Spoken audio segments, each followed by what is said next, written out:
Taylor gave Jill the 8th grade test for the previous year because she was going in 9th grade.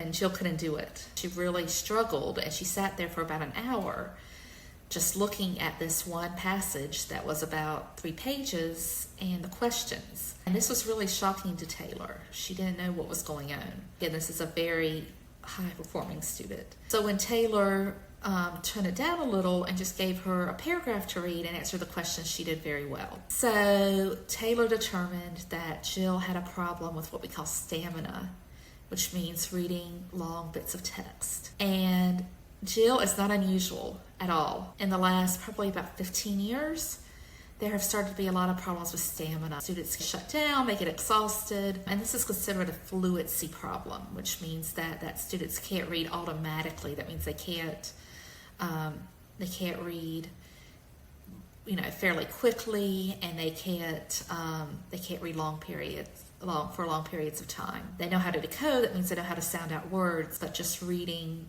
for long periods of time is a very difficult problem. And we're seeing more and more of this in the United States. Since about 2019, I have noticed that just about every struggling student I've worked with has had this issue, no matter where they're from, what's going on with the student. Sometimes there are other issues. Sometimes the student has a hard time decoding. But I would say probably 80% of the students I've worked with over this time period have had this stamina issue. And before this time, I very rarely saw it. When I was teaching public school, English as a second language in Northeast Tennessee, I can count on one hand the number of students who had a primary problem with this. Most of the students had problems with comprehension, that means understanding what they read, or with vocabulary. But the school system I was with did a pretty remarkable job at getting students to read long text. And that's not the case in most of the country of the United States, down really the world. And as I mentioned in other videos, we're having a decline in test scores globally. So